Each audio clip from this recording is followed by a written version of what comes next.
Gabilha Baba.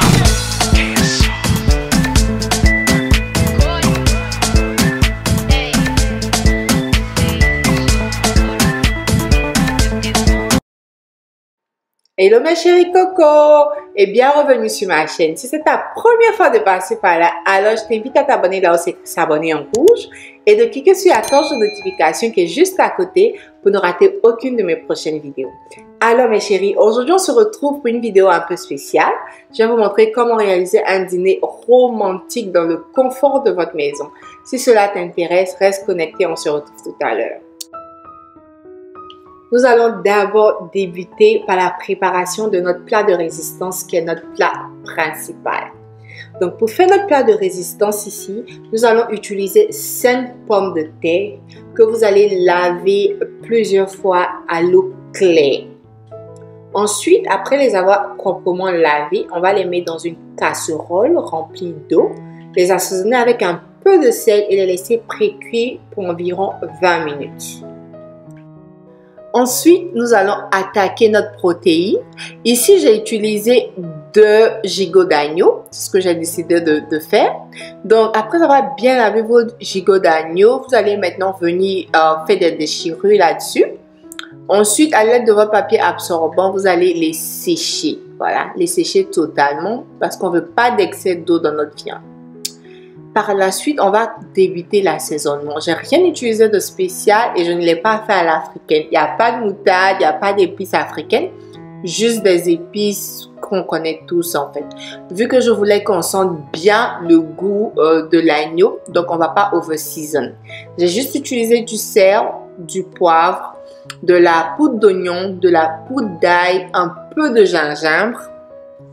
Et ensuite, j'ai versé un filet d'huile d'olive citronnée par-dessus et je les ai ensuite passés à la poêle. À ce stade-là, nous allons ajouter du beurre pour préchauffer dans notre poêle. Retenez que vous aurez besoin de beaucoup de beurre pour réaliser cette recette. Donc, après que le beurre est bien fondu, on va ajouter des gousses d'ail. J'en ai utilisé 2. On va mettre 2 gousses d'ail dans notre poêle et y mettre notre gigot d'agneau. Ensuite, on va mettre un peu de rosemary pour parfumer un peu la viande.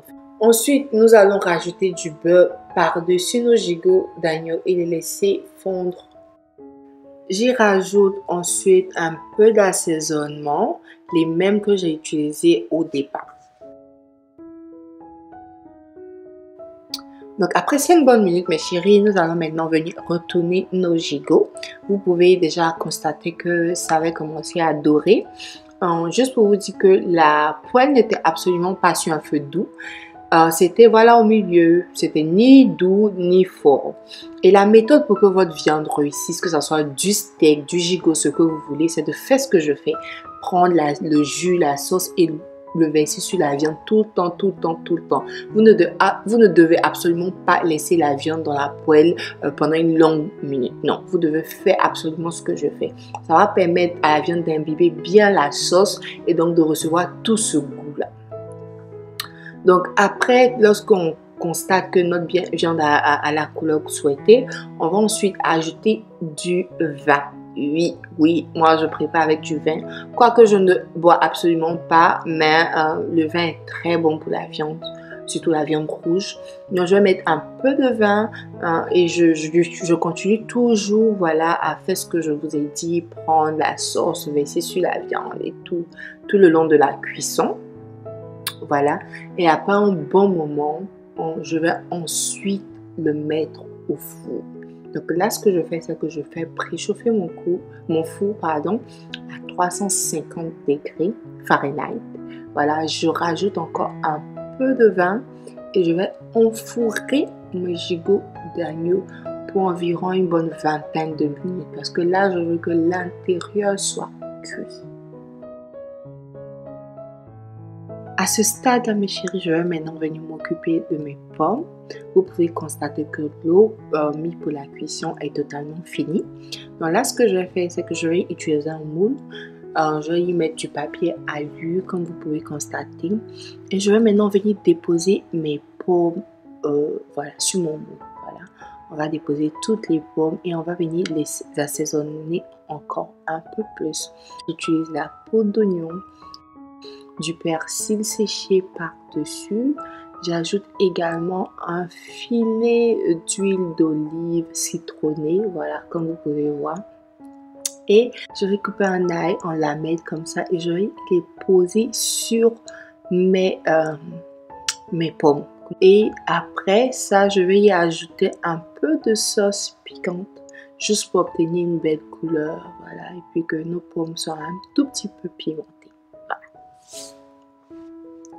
Ensuite, je vais rajouter du parmesan sur mes pommes et je vais finalement les enfourrer pour environ 10 minutes. Ensuite, mes chéris, on va maintenant attaquer la sauce pour notre pomme. Donc, ce que je vais faire, c'est que dans une casserole, je vais ajouter de la crème fouettée.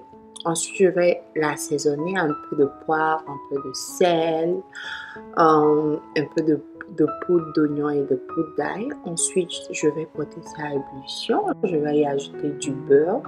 Et là, maintenant, place à mon fromage, ou plutôt mes fromages. J'en ai utilisé 2. J'ai utilisé de la mozzarella et de l'albanero. Je crois que c'est comme ça que ça s'appelle. Ça, c'est un fromage un peu plus pimenté, piquant. Donc voilà la texture de ma sauce. On va laisser ça refroidir un tout petit peu. Ensuite, on va maintenant renverser dans notre bocal. Et on va les décorer avec un tout petit peu de persil. Passe maintenant à la disposition de notre plat de résistance. On commence par disposer nos gigots d'agneau sur notre plateau comme vous pouvez voir sur l'image. Ensuite, on va disposer nos pommes. Et finalement, on va venir déposer au centre notre sauce. Attaquons maintenant notre entrée. Pour faire notre entrée qui est si simple, nous allons d'abord débuter par nettoyer 6 grosses crevettes. Oui, mes chéris, donc vous allez déshabiller 6 crevettes. Donc, mes chéris, après avoir bien nettoyé vos crevettes, vous allez maintenant venir les mariner un peu. Donc, vous utilisez les épices de vos choix. Moi, ici, j'ai utilisé du sel, du poivre, de la poudre d'oignon, de la poudre d'ail et un peu de piment. Dans la deuxième étape, vous allez utiliser 3 bols. Dans votre premier bol, vous allez y mettre un œuf et le battre, comme vous pouvez voir à l'image. Ensuite, dans le second bol, vous allez ajouter environ 2 cuillères à soupe de farine. Vous allez également mettre un peu d'épices dans votre farine. Moi, j'ajoute du sel, du poivre, poudre d'oignon, poudre d'ail, du gingembre, un peu de piment doux, voilà. Et je vais douiller tout ça. Ensuite, dans le troisième plat, on va venir ajouter notre chapelure. Donc, la méthode ici, c'est de prendre nos crevettes, les tremper dans l'œuf battu, comme vous pouvez voir à l'image. Ensuite, on les met dans notre farine. Voilà, on les couvre de notre farine. Ensuite, on les remet dans l'œuf battu et finalement, on les recouvre de notre chapelure. Ensuite, nous allons frire nos crevettes.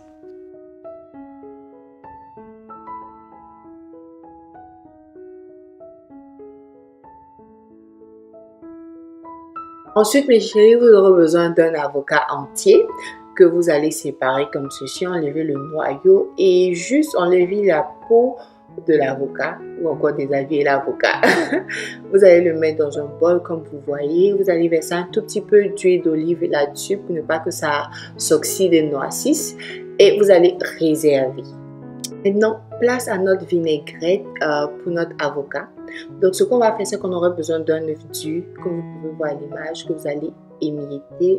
Vous allez ensuite venir ajouter un peu d'huile d'olive, de la mayonnaise et de la moutarde. J'ai perdu le clip, mais voilà le résultat que ça a donné.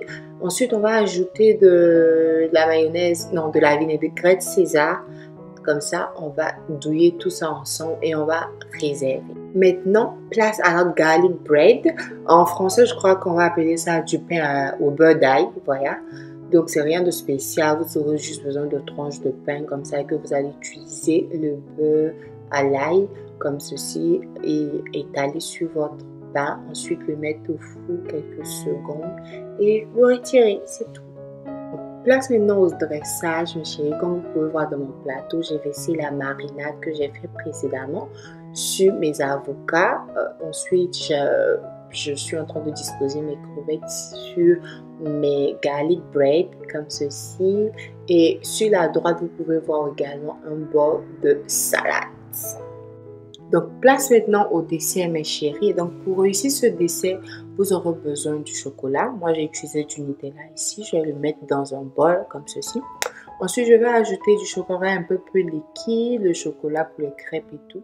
Donc, j'ajoute ça, je douille. Là, j'ai constaté que la pâte était encore lourde. Donc, j'ai ajouté un peu de crème comme ceci. Et je vais douiller tout ça un peu. Voilà. Ensuite, on va réserver ça sur le côté. Maintenant, on va s'attaquer à nos fraises. Vous allez venir accrocher vos fraises ainsi sur les bois de brochette. Là. À ce stade-là, maintenant, mes chéris, on va prendre nos fraises que nous allons les enrober avec notre chocolat qu'on a fait. Donc, vous pouvez remarquer, on les enrobe et on les réserve. Donc, on va faire ça pour toutes les fraises. Ensuite, nous allons les réserver au frigo. Donc là, mes chéris, j'ai utilisé du tiramisu que j'avais déjà au frigo. Donc, je les ai juste découpés en deux parts distinctes. Et là, après environ 20 à 30 minutes, j'ai fait ressortir mes fraises du frigo et je les ai disposées sur mon plateau à dessert, comme vous pouvez constater là. Donc là maintenant mes chéris, on attaque la dernière partie de notre dessert. Pour ce faire, vous aurez besoin de biscuits, comme vous pouvez constater là, et de chocolat. Donc vous allez d'abord commencer par étaler votre chocolat sur vos biscuits, comme je le fais. Ensuite, vous allez y mettre votre marshmallow. Et mes chéris, pour réussir cette méthode, il faudrait d'abord faire fondre le marshmallow. Donc moi, j'ai pas de machine spécialisée pour ça, ou j'ai pas de feu de bois également. Donc ce que j'ai fait, c'est que j'ai fait passer mon marshmallow au micro-ondes. Donc je les ai fait pendant 30 secondes, ils ont bien fondu et vous pouvez constater là qu'ils sont tout mous. Donc après avoir fini cette étape, je les ai maintenant disposés sur mon plateau à dessert.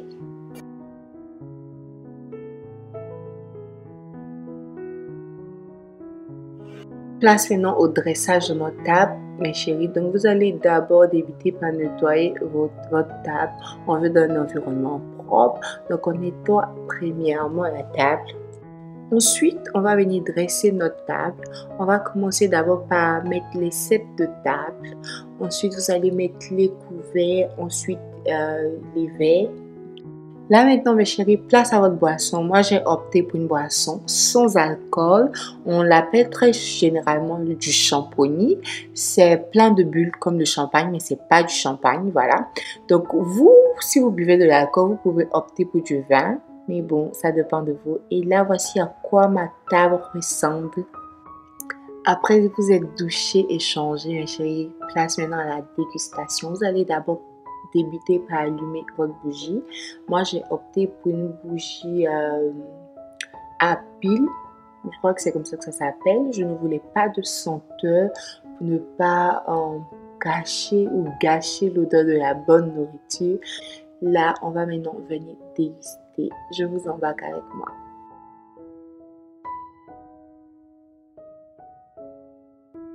Donc là, mes chéris, c'est le moment de déguster, c'est le moment de bavarder, c'est le moment de savoir comment notre journée s'est passée, qu'est-ce que nous avons fait de bien.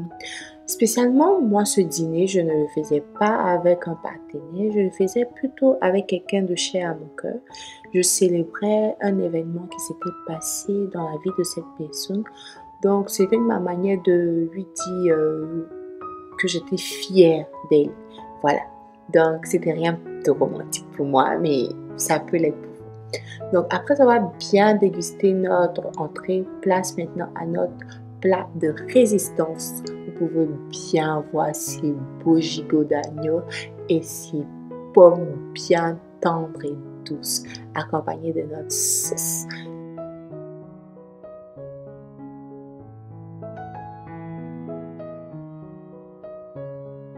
Place maintenant au dessert, mes chéris coco. Là, nous avons dégusté le dessert devant une bonne série télévisée qu'on suivait. Donc voilà, c'était vraiment tout pour cette vidéo mes chéris. J'espère vraiment que vous avez adoré cette vidéo et que vous avez adoré l'idée du dîner romantique qui peut se faire avec votre partenaire, votre chéri, votre mari ou encore votre ami comme c'était mon cas. Donc si vous avez adoré la vidéo, n'oubliez pas de vous abonner et de me laisser des pouces de j'aime. Ça me fera énormément plaisir et ça aide l'algorithme de YouTube à recommander mes vidéos. Sur ce, je vous fais plein de bisous et on se retrouve la semaine prochaine pour une nouvelle vidéo. Bye bye! But I ain't been feeling it lately. Say you love keeping me fly, but can't keep me from looking so crazy.